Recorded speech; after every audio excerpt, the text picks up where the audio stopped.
박현경 기자의 인사이드 아메리카. 캘리포니아주에서도 최근 코로나19 수치가 증가하는 추세를 보이면서 우려가 커지고 있지만은 최악의 시나리오는 피해갈 것이다 라는 전문가들의 전망이 나왔습니다. 또 펜실베니아주에서는 10살 소녀가 소셜미디어에 한 위험천만한 챌린지를 따라하다가 숨지고 말았습니다. 오미크론 변이가 확산하면서 이번 크리스마스에 예배를 올해도 건너뛰어야 할지 교회들이 고민에 빠졌다는 소식입니다. 자, 박현경 기자. 네, 안녕하십니까. 오미크론 변이로 인한 코로나 확산, 이것으로 지금 연말 분위기가 다시 좀 가라앉고 있는 것 같은 느낌이 드는데요.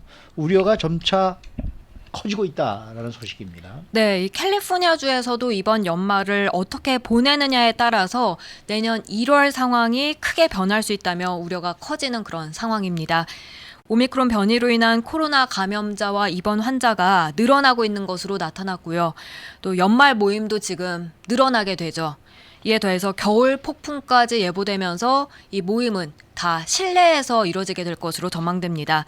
이러다 보니 우려의 목소리가 커질 수밖에 없고 걱정하는 당국의 관계자들 또 주민들도 많아졌습니다. 네. 자, 그런데 또 한 가지 좀 괜찮은 소식은 전문가들이요. 캘리포니아주는 그래도 다른 주들에 비해서 준비가 잘 돼 있다. 이렇게 또 평가를 했네요. 네, 다른 주들과 비교를 해보면 예. 그래도 나름 괜찮다는 평가입니다. 일단 지금까지 상황을 보면 다른 주들보다 더 나은 것으로 평가받고 있습니다. 물론 연방질병통제예방센터 CDC가 이 코로나 바이러스 전파 정도를 분류한 자료에 따르면 이곳 캘리포니아주는 하이, 높은 편에 속합니다. 네. 그렇게 전국 다른 대부분 주들도 높음인데 이와 똑같은 겁니다. 하지만 지난주 캘리포니아주 하루 평균 신규 감염자는 인구 10만 명당 114명으로 집계가 됐고요. 이건 전국 평균의 절반도 채 안 되는 수치였습니다. 네, 그러면은 이 입원 환자도 늘어나고는 있지만은 이 비율로 보면은 그 속도가 빠른 것은 아니다라는 얘기죠. 네, 지난 2주간 코로나19 이 병원 입원 환자는 3,523명으로 집계됐습니다. 그렇게 2주 사이 9% 정도 더 많아졌는데요. 하지만 이 또한 델타 변이가 절정을 이뤘던 지난 여름과 비교를 해보면 절반이 채 안 되는 정도입니다. 네. 그리고 1년 전에 비해선 5분의 1 수준입니다. 그때는 백신이 없었을 때니까 차이가 꽤 큰 편입니다. 네.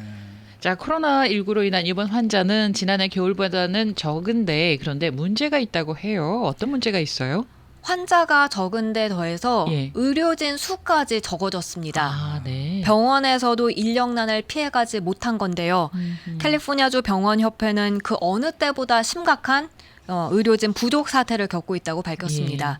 그렇게 환자를 치료할 의료진 수가 적어져서 환자가 작년보다 적더라도 치료하는 데 힘이 들 수밖에 없는 실정입니다. UC 샌프란시스코 최근 조사에 따르면 캘리포니아주에선 오는 2026년까지, 그러니까 앞으로 4년 더 이 간호사 부족 사태를 겪을 것으로 예상됐습니다. 그래도 뭐 낙관적인 부분도 있다면서요. 네, 그렇게 코로나 입원 환자와 사망자가 늘어나고 있고 캘리포니아주는 전국에서도 인구가 가장 많은 주임에도 불구하고 최악의 시나리오는 피해갈 것으로 보건 전문가들은 예상하고 있습니다. 네.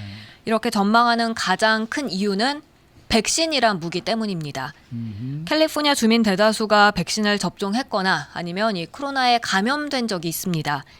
완전하게 백신 접종을 마친 주민은 캘리포니아주 전체 인구 4천만 명 가운데 70% 이상에 달합니다. 그리고 부스터샷 접종 비율도 42%에 달하고요. 물론 이 돌파 감염 사례가 속속 나오고 있습니다만 그래도 백신 접종에 부스터샷까지 맞은 경우 오미크론에 걸려도 증상이 대체로 그렇게까지 심해지진 않는 가운데 백신을 접종하지 않았던 작년 겨울과 같은 사태가 벌어지진 않을 것으로 지금 예상하는 전문가들이 있다. 이렇게 AP통신은 보도했습니다. 캘리포니아 주정부 관계자들이 이용하는 컴퓨터 모델에서도요. 이 병원 입원 환자 비율은 이 올 연말까지 크게 움직이지 않다가 예. 내년 1월 중순에 오히려 약간은 떨어질 것으로 관측됐습니다. 네. 그러니까 여기서 열쇠는 백신 그리고 추가 접종 이 두 가지 아니겠습니까? 맞습니다. 이 리버사이드와 샌버나디노 카운티 같이 캘리포니아주에서 네. 상대적으로 그 백신 접종률이 낮은 지역들, 여기서는 최근 병원 입원 환자가 더 많이 급증했습니다. 그랬군요. 백신 접종률이 높지 않거나 이전에 코로나에 감염된 적이 없는 그런 주민들이 많은 지역들, 보통 이제 중가주 또 캘리포니아주 동부 이 내륙 지역 쪽에 많이 집중돼 있는데 이들 지역이 문제다라고 USC의 제프리 클로스너 전염병학 교수는 꼬집었습니다. 여기서는 이제 감염자들 증상이 심각하게 악화돼서 병원으로 가는 입원하는 비율이 크게 높아질 수 있다고 봤는데요. 바바라 프레 LA 카운티 보건국장도 어제 락다운은 없겠지만 백신 그리고 부스터샷 접종 여부에 따라서 악몽 같은 시나리오가 전개될지 아니면 그걸 비껴나갈 수 있을지 달렸다고 밝혔습니다. 그러니까 백신 그리고 부스터샷 꼭 맞으라는 당부입니다. 오늘 아침 LA 타임스도 그 리버사이드 카운티와 샌버나디노 카운티 우리가 얘기할 때 인랜드 엠파이어라고 이제 네. 부르는 그 지역 그쪽이 지금 굉장히 좀 심각하다라는 그렇군요. 기사가 올라와 있더라고요. 네. 그쪽에 사시는 분들은 좀 조심하셔야 되겠습니다. 자, 이 다음 소식입니다. 펜실베니아주에서 소셜미디어 챌린지를 하던 10살 소녀가 숨지고 말았다라는 안타까운 소식입니다. 네, 많은 분들께서 이 블랙아웃 챌린지 들어보셨을 겁니다.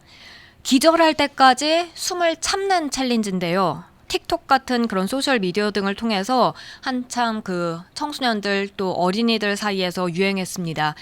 워낙 이런저런 챌린지들이 많이 나와서 블랙아웃 챌린지가 지금까지도 유행인 줄은 몰랐었는데 최근에 이 펜실베니아주에서 10살 소녀가 블랙아웃 챌린지를 하다 목숨을 잃었습니다. 이 아이 엄마가 이 블랙아웃 챌린지 위험을 경고하고 또 부모들의 주의를 당부하고 나서서 많은 주류 언론들이 이 소식을 전하고 있습니다. 아니 그 숨진 소녀는 어떻게 이 챌린지를 하다가 목숨까지 잃게 됐어요? 이 타이와나 앤더슨이라는 이름의 소녀인데 예. 자신의 방 안에서 블랙아웃 챌린지를 그냥 따라해 본 겁니다. 예. 당시 집에 가족들이 다 있었다 하고요. 근데 이제 이 소녀는 자신의 방 안에서 혼자 그 챌린지를 했고요. 그렇게 가족들은 이 소녀가 챌린지를 하는지 몰랐던 겁니다. 그렇겠죠. 이후에 이 소녀를 발견하고 병원으로 급히 후송시켰습니다만 소생시키지 못했습니다. 엄마를 비롯한 가족들은 지금 엄청난 충격에 빠졌습니다. 저는 딸꾹질이 날 때 이런 이 숨을 좀 참고 이렇게 견디면은 이 딸꾹질이 또 그렇죠. 멈추더라고요. 네. 네. 근데 그게 그렇게까지 위험한 건지는 좀 몰랐네요. 네, 의사들은 이 블랙아웃 챌린지 하다가 산소가 부족해져서 심장마비를 일으킬 수 있다고 어허. 설명했습니다. 그렇군요. 그게 아니더라도 다른 위험성도 꽤 큰데요. 장기가 심각하게 손상될 수 있다고 의사들은 전했고요. 특히 이게 뇌 손상까지 일어날 수 있다는 지적입니다. 네. 문제가 이런 위험을 부모도 잘 모르고 자녀들도 잘 모른다는 부분 아니겠습니까? 네, 어린이들과 청소년들은 이 블랙아웃 챌린지가 얼마나 위험한지 그 부분을 좀 잘 모르는 듯 하고요. 예. 부모들은 자신의 자녀들이 그런 챌린지를 하는지를 잘 모릅니다. 특히 부모들은 대부분 내 아이는 그렇게 하지 않을 것이다라고 생각하는 편입니다. 그런 챌린지를 따라하는 아이는 내 아이가 아니라 따로 있을 것이라고 생각하는 건데요. 문제는 요즘에 이런 챌린지 하는 게 똑똑하고 착하고 말 잘 듣는 네네. 그런 학생들까지 포함된다는 점입니다. 네. 앤더슨 엄마는 이 딸이 너무나 착하고 평소에 잘 웃고 또 밝은 그런 아이였다면서 3개 국어 구사하는 똑똑한 아이였다고 말했습니다. 그러면서 슬퍼했는데요. 그러면서 절대 내 아이는 그런 멍청한 챌린지 하지 않을 것으로 확신해선 안 된다는 점 강조했습니다. 따라서 아이들의 휴대전화 꼭 체크해보라면서 그 휴대전화에서 또 뭘 발견할지 모를 수 있다고 말했습니다. 전문가들은 아이들에게 뭘 하는지 물어보고 서로 대화하는 게 굉장히 중요하다고 강조하고 있고요.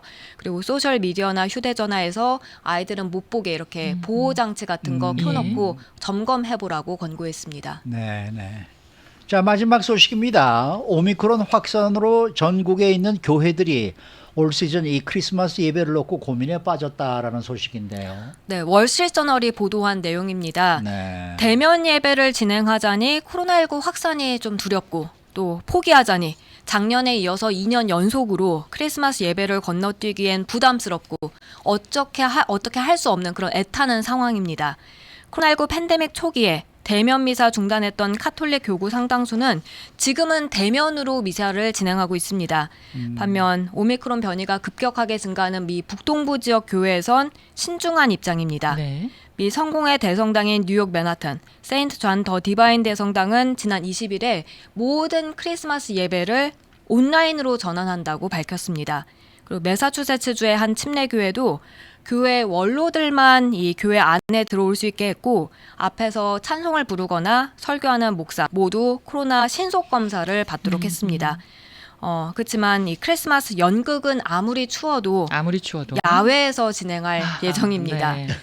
그리고 코로나19 팬데믹 시작되면서 미 교계 대면 예배 고수할지 그렇다면 어떤 방식으로 할지를 놓고 신학적으로 의견이 갈리고 있다고 월스트리트저널은 전했고요. 그리고 성도들도 크리스마스에 교회 가는 게 전염 위험을 감수해야 하는 것인 만큼 그 정도 가치가 있는지 또 그걸 놓고 스스로 선택 중이라고 덧붙였습니다. 네, 박현경 기자였습니다.